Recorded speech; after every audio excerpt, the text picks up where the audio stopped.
Chapter 3. "I hope Nathan gets here pretty soon," Farron said on Friday evening as she stood behind Melody and looked out the storefront window. "Got a hot date?" Melody asked as she worked with the computer. Farron always had a hot date, and Nathan always found a way to be late enough to send her into a conniption. As far as Melody could see, everything was right on schedule. "The hottest," Farron breathed. She leaned backward on the counter and smiled at Melody. "Remember that guy from the other night?" There were a lot of guys from the other night that Farron had drooled over. "Which one? The one who talked on his cell the whole time?" "No, dummy, that guy you knew. Blaine." With that name, all of the air whooshed out of Melody's lungs. "You know, your friend Blaine?" Farron went to work rifling through the price codes. Melody had to clear her throat to get anything out. I didn't know you knew him all that well." "I don't, really, but he called me last night, and I figured, I'm not doing anything tonight, so why not?" "Why not?" Farron Jarrell summed up in 2 words. Farron turned from the register. "So, come on, Mel, give me the lowdown on him. You said you're friends. What do I need to know?" Melody shrugged as though it mattered nothing to her. "He's a nice guy. I'm sure you'll love him." Just then, through the glass of the front window, Melody saw it, and what was left of her breath vanished. The gold bronze Carrera just as she remembered it. He parked at the curb, and when he stepped out, Farron fairly squealed with delight. "Oh, my, you're kidding me, Melody. You didn't tell me he drives a Porsche." She couldn't breathe. Yeah, I must have forgotten that detail. Wishing she could hide even as the bells at the door rang, Melody spun and went to busy herself repositioning the purses and bags along the side wall. How she continually found herself watching guys she really liked being swept off their feet and carried away by beautiful women, she had no idea. It just wasn't fair. Oh, to be 1,000 miles away where she wouldn't be subjected to hearing them. "Hi, Blaine." Farron's silky sweet voice carried easily over to Melody. What she wouldn't give to disappear. This was all so in-your-face unfair. "Hi, are you ready?" "Yeah, just let me get my stuff from the back." Farron sauntered to the back, and the sway of her hip huggers was so obvious Melody wanted to crawl in a hole. Rolling her eyes and barely shaking her head, she went back to sorting the purses. They weren't Prada. They weren't even Prada knockoffs. The dreariness of her life weighed down on her. If only she was Farron or Eve. "Hey." The word was soft and careful behind her. Melody turned to find Blaine smiling from where he stood at the closest counter to her. Even his eyes seemed to glint with a hope that she might want to say hi. Her smile drifted through her. "Hey." She bent and swiped a turquoise purse from the floor. "Big date, I see." His smile fell as did his gaze. He crossed his arms and leaned against the pane glass with the big yellow letters screaming, "Spring Sale." In a white shirt and charcoal jacket, he looked like he was posing for GQ. She hated that. It hurt her heart. His chocolate-colored locks fell down to one side, waved just so. They were longer than she'd ever seen them. "I guess," he said, glancing back to the storeroom. His gaze slid back to her. "So you're working again, I see." "Yep." Hanging the last purse on the rack, she straightened her shirt and strode over to the counter. "Can't live on Daddy's money like other people." Blaine kicked away from the window and followed her. "You got anybody in mind when you say that?" He crossed his arms again, standing feet planted solidly, blocking her escape from the registers. She felt the scowl more than she saw it, but before she could reply, Farron made her grand entrance. Tight black dress and heels taller than a Houston rocket, she looked made for the clubs. Taking a full step backward, Blaine appraised her. "Wow." Melody spun to look at Blaine, who had obviously forgotten she was even on the planet. His smile was that of a guy seeing the best T-bone broiled to perfection. He stepped around the counter, and if a bomb had gone off, he wouldn't have noticed. Farron beamed at the attention. "You like?" She spun slowly, her hands dancing in the air with her black sequined purse. "Very nice," he breathed. At her side, he laced his fingers through hers, making Melody's stomach feel like she was again on greased lightning. "Shall we?" A giggle was his only answer. They started for the door, and just as they got there, another customer came in. This guy gave Farron a once-over as well as the two of them crossed into the darkness beyond. Feeling like the ugly duckling in a pond full of swans, Melody stuffed her hatred of all things guys down into "who cares." "Can I help you?" Some absurd part of him wished Melody was still looking when he got to the car with Farron. They made a good couple, she inches shorter but striking an awesome figure in that dress. However, when he opened the door and helped Farron in, his gaze slid back to the windows. Melody was nowhere to be seen. That irritated him. He ran around and got in, purposely putting the sunroof back. "Nice," Farron said so smoothly, Blaine wondered what else she had in mind other than dancing. Her hand came across and rubbed across the back of his on the gear shift. Any question was answered with that gesture. "The bar Houston?" he asked. "Or your place?" Blaine glanced over at her. "Let's start with dancing, and then we'll see." "Your call." From the time they left until the time Melody went to bed, nothing went right. It took an hour more than normal to close up, what with the stockroom in disaster mode. She tripped on a hole in the parking lot, nearly sprawling herself in the path of oncoming traffic, and the burger she stopped to get on the way home was cold and greasy. Ugh! Making as much noise as she could, she slumped over the table and chewed each bite with a vengeance. Halfway through the burger, it hit her that this was probably why she was so fat. Eating at all hours of the night, inhaling burgers because salad was too difficult. At that thought, she flipped the last half of the burger to the table and sighed.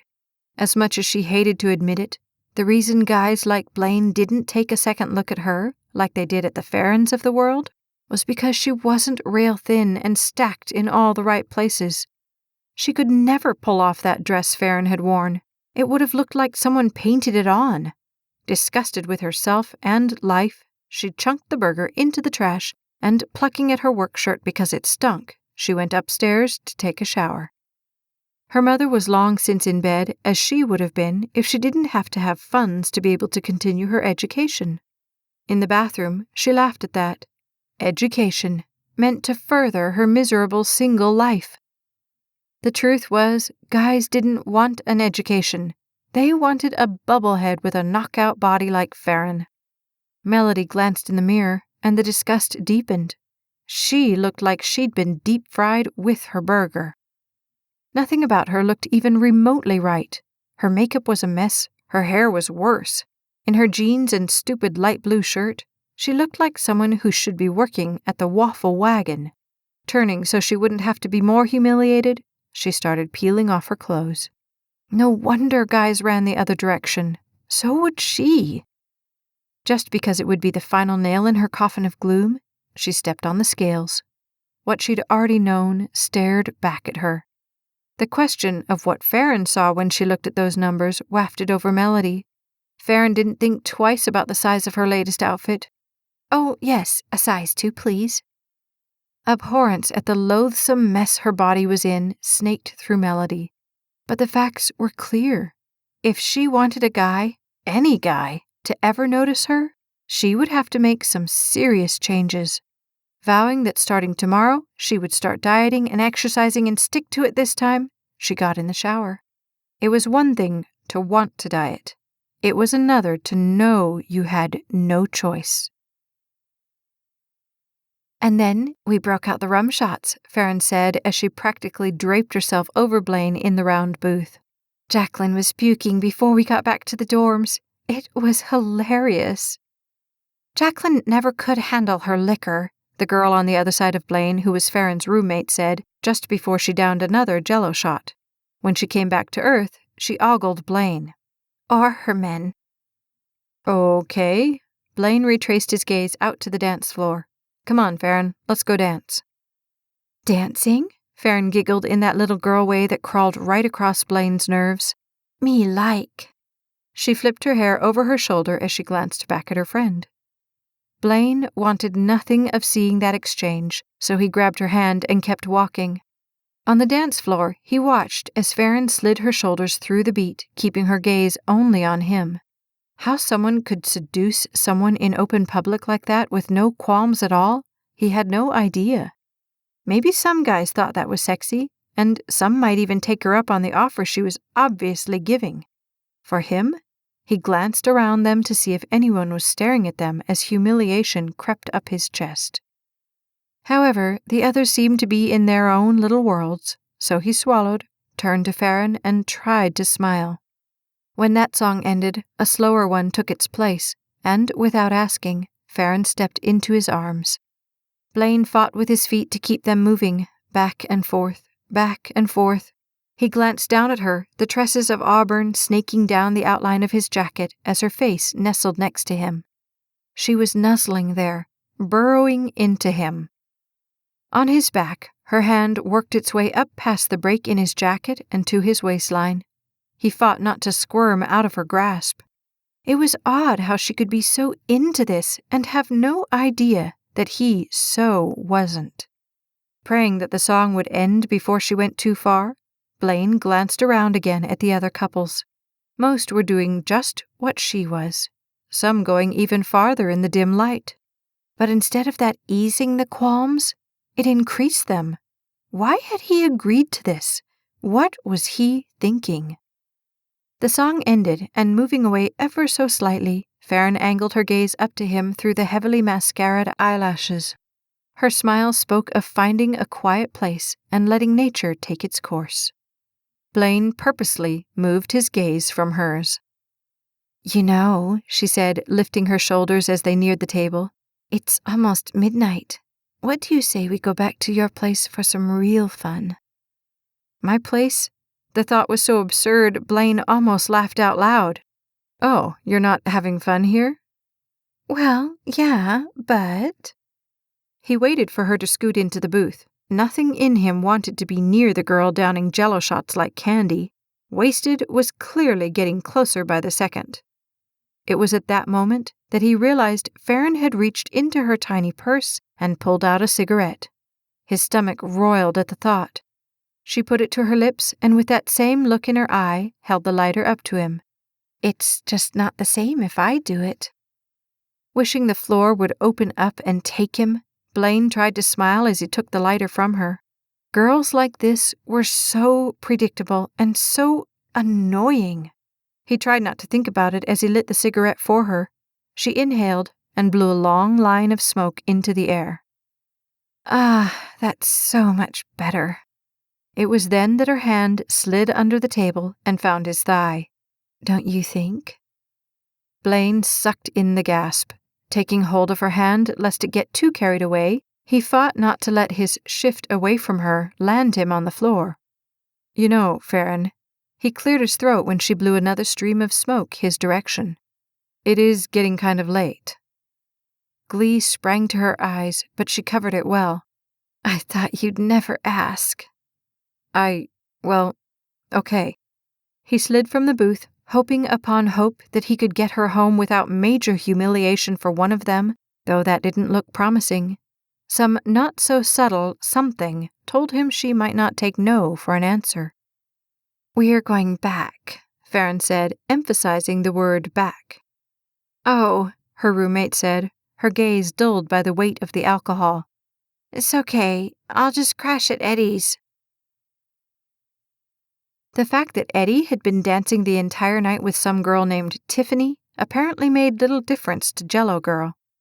"Cool," Farron said. "See you in the morning." "Yeah." There were no words to express how desperately Blaine wanted out of this situation. Truth be told, one part of him had known she was like this when he first met her, and part of him knew he had to be an idiot not to be falling all over her like most guys in his place would. However, the longer he was with her, the more he simply wanted not to be. She maintained the smoking party girl thing all the way to the car. As they stepped up to it, however, the understanding that their first battle had arrived crashed into him. I'd rather you didn't smoke in the car," Blaine said, assessing the weave of her steps and wondering just how many she'd had. "Oh, come on. One little cigarette won't hurt your precious car." "Yeah, well, I just don't want to get that started. I don't like the smell." Farron leaned into him and took a big sniff of his jacket. "You smell just like it. What's the difference?" Understanding of just how badly he reeked made him wrinkle his nose even as he reached for her cigarette. "That's beside the point. I don't want my car to smell like a tobacco factory." He managed to grab the cigarette without burning his hand or hers. He threw it to the ground and ground it out with the toe of his shoe. Petulant, Farron crossed her arms as he unlocked the car. When he turned, he found her, bottom lip curled under and a glint in her eye. Before he could think another thought, she launched herself at him. His hands went out on both sides as she kissed him soundly. She tasted about as good as she smelled. With both hands, he pushed her backward. Hey, Farron, whoa." "What? I'm just giving you a little preview." She came at him again, but he dodged her and opened the door. With a long, clearly confused look, she stepped past him and folded onto the seat. Blaine closed the door and walked around to his side, sidestepping the couple currently pressed against the huge red 4x4 next to them. He was beginning to remember why he didn't do this more. "Tell me how to get to your dorm again." True to form, Farron draped herself over the console and onto his shoulder, her hand drifting once again atop his thigh. It took everything in him to ignore it. He started the car. Your dorm?" "We could go to your place." Her lips angled for his neck. Shrugging her off, he put the car in drive. "My place is across town. It's late and I've got work in the morning." She seemed surprised by that, but gave him the directions he'd asked. Although she only partially resumed her seat, never had he been so grateful for a gear shift and bucket seats. Nonetheless, the reprieve didn't last long. The fact that no wasn't in her vocabulary became abundantly clear the farther they drove. Had he been the kind of guy to accept such an offer, he was quite sure there would have been no complaints. As it was, he had far too many things to worry about in his life without complicating it by getting someone pregnant. With everything in him, he was thrilled to see the dorm when they pulled up. He got out, helped her out, and wondered how quickly he could get rid of her. "You're really not coming up?" she asked, fairly hanging from him as they made their way up to the dorm doors. Her steps swayed on the weight of the alcohol. "You don't know what you're missing." I think I'd better get home." He almost lost his balance when she stumbled on a crack in the sidewalk and yanked him sideways. "Whoa, careful there." Bracing himself to hold her up, Blaine opened the heavy door. "And we're here, finally." "You really don't have to leave." The fact that she was still trying, despite his 17,000 protests, sounded more desperate each time. "Kyla isn't going to be back tonight. We'll have the room all to ourselves." In the bright lights of the dorm foyer, Blaine felt conspicuous at best. He couldn't help but notice the looks the three co-eds gave them as they strode out the doors. "No, Farron, I really have to go." He leaned her up against the wall lest she fall when he let her go. "But we were just starting to have fun." A devilish glint jumped to her eyes as she anchored her wrists across his shoulders. 10 minutes. I'll make it worth your while." She leaned toward him, her eyes falling closed with each movement. Her hand slipped between them, and his alert system screamed to life. "Hey, Farron, look, I'm serious. I have to go." Taking both of her hands in his, he shoved them toward her. He leveled his gaze at her, although petulant and drunk, he was sure she would never truly understand what he was telling her. "I have to go." Making sure she was leaning on the wall, he let her go and headed back for the doors. Of course, a gentleman wouldn't leave her like that, but a lady wouldn't throw herself at the first moving target she met either. "Call me," she yelled after him. In disbelief, Blaine picked up his hand to wave over his shoulder even as he pushed through the doors into the cool night air. Air. It felt glorious. He was still an hour from making it home, and concern flowed through him again when he thought about the smell in the car. Once inside, he knew it was as bad as he'd feared. There was really no other option. As he pulled into the late-night traffic, he rolled both windows down, turned the air on high, and prayed for a really stiff breeze. The only good thing was this night was now in the past. By the time Melody got to work on Monday evening, all she'd had since Saturday morning was 5 celery sticks, 10 carrots, 1 salad, and 2 glasses of water. The diet was going pretty well, save for the headache she now carried with her everywhere. On Saturday, she'd actually gone to the gym and worked out for 2 hours. The fact that she couldn't move on Sunday was remedied with 2 doses of Advil and half a bottle of ointment from her mother's medicine cabinet. She still hadn't lost any weight, but that was only a matter of time. "You're late," Farron said 2 seconds after Melody walked in the back. "Late? I'm supposed to start at 5. Nathan redrew the schedules. You were supposed to be here at 4. Farron practically threw the schedule in her face.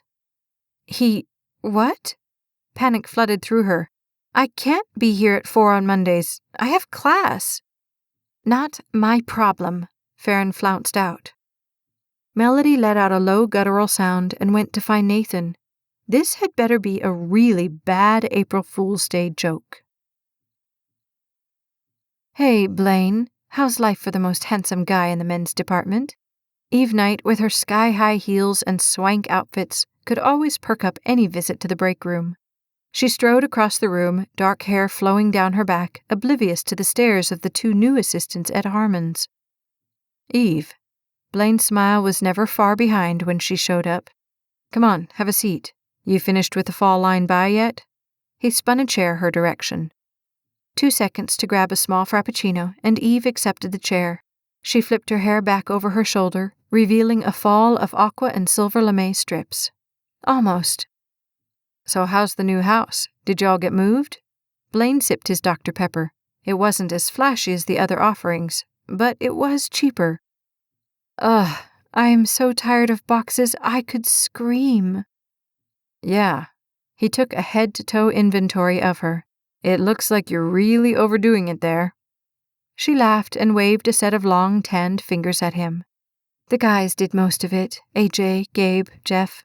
They've been at it for 2 weeks now. But we finally got all the boxes over on Saturday. It's amazing how much stuff 2 people can accumulate in such a short time."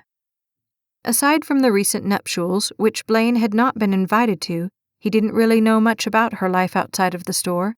Of course, there was that one date, which turned into a non-date, but he no longer counted that. "So is this wonderful new place somewhere close?"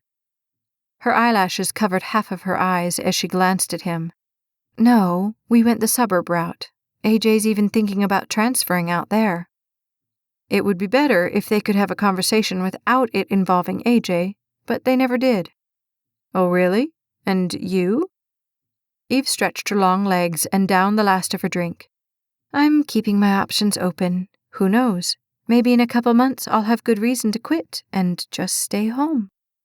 A full second elapsed before Blaine caught the intent of her words. Protective admiration poured through him as he sat up. "Really? And this will be expected?"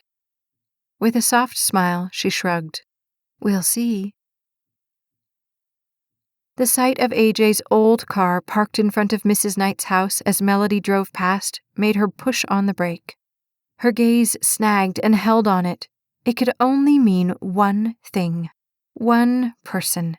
For a breath of a second, she considered stopping. But then the thought of seeing the 2 of them together roiled through her empty stomach. Forget it, Mel. If he'd wanted to talk to you, he'd have done it by now. He's got her. Why would he want to waste any time with you? At that moment, the front door swung open, and AJ, looking more handsome than he ever had, stepped out and bounded down the stairs. That cap, perpetually backward, reminded her of how he used to be, and her heart danced with the thoughts. His gaze traced to the roadway, and surprise catapulted to his face. He picked his hand up in a wave, and Melody, still staring, very nearly hit a parked car sitting at the next house. It snagged her attention a mere 2 seconds before disaster. Swerving, she slammed on the brakes and ended up dead center on the street. The breaths came in heaves as she fought to explain to herself that she hadn't actually hit the thing. It was then she saw him approach and heard the tapping at her window. Fighting the humiliation, she reached for the window control and let it slide down between them. "Mel, are you all right? You almost took out that car." "Yeah," she was still gasping. "I'm fine. A horn behind her blared, yanking both of their attentions to it. His returned to the car before hers did. "You'd better get out of the street. Why don't you pull in right up here?" He pointed to the curb next to the house, 2 down from his. She was so close, so unbelievably close to her own house, that she could see it even from where she sat. The thought of simply driving off crossed through her consciousness, but she couldn't do that to him. As much as she wanted to, she just couldn't. With shaking hands, she parked the car and did her best impression of being excited to see him when she got out. However, between the near collision and the lack of food, her body was holding on by a mere thread. She fought not to let the headache take her down with it. "Hi." Stumbling on the curb, she barely caught her balance as he came abreast of her. Sorry about that." "Mel?" There was concern dripping from the question and his gaze. "Are you sure you're okay?" She laughed, a hollow, offhanded laugh. "Of course, I'm fine. I'm just surprised to see you slumming in these parts, that's all." The barb hit him square, and he backed up a step. His gaze slid back to his mom's house. "I was just coming to get the rest of my stuff out of Mom's garage, now that I have room." A knife like she'd never felt went right through her, but she breathed, fighting to stay on her feet. "Yeah, I heard you got a new place." AJ's gaze swung back to her, and his dark eyes narrowed. "How'd you hear?" The clouds cleared. "Oh, Mom." Defiance swept through her. "No, actually Blaine Donovan. You remember him, the guy who took Eve to the park that day?" She was being cruel, and she knew it. Nubbing the toe of her shoe into the curb, she looked up at him. His reaction couldn't have been any better. The almond eyes widened like saucers, and his mouth fell a full inch open. Fighting to recover, he tucked his hands into the crooks of his armpits and leaned back on the waist-high chain-link fence. "I didn't know you ever saw him anymore." One tiny piece of her said she should be honest, but the rest of her hurt too much. She shrugged. "We've seen each other off and on." "Okay, it wasn't a total lie. We're mostly just friends." "But?" AJ could always read her loud and clear. "Well," she dipped her head to her shoulders and let her gaze fall to the concrete. "I don't have any better prospects, so—" When she looked up, the fact that AJ was about to spit nails was abundantly clear. She glanced down the block at his vehicle, and it occurred to her that this might be the last time they would ever stand out here like this again. So many times before floated through her memory, and each and every one brought a fresh wave of pain. "You're taking the trap set then?" she asked, feeling the words run through her. How she would ever be able to stand there and watch him drive away was beyond her. AJ shrugged, a hard mask of anger locked over his normally soft, smiling face. "Mom doesn't need it, and now that we have the room—" The increasing distance between them threatened to break her heart in two. Didn't he know what this was doing to her, knowing he was leaving forever? Couldn't he feel what he was doing to her heart?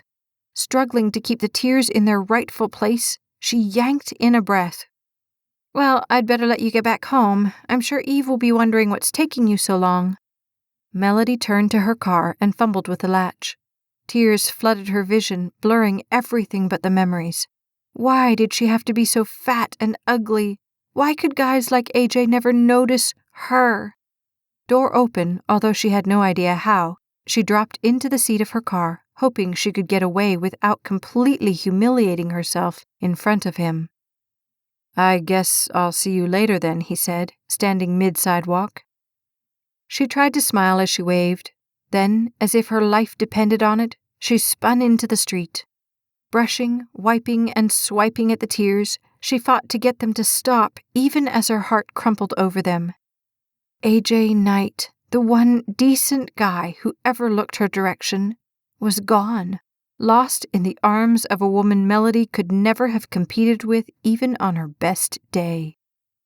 In her own driveway, Melody jumped out, slammed the car door, and raced inside. She didn't need AJ, not if he could be that heartless. She started through the kitchen, and only at the door to the living room did she remember she hadn't eaten since lunch. Defiantly, she pushed on through and kept walking.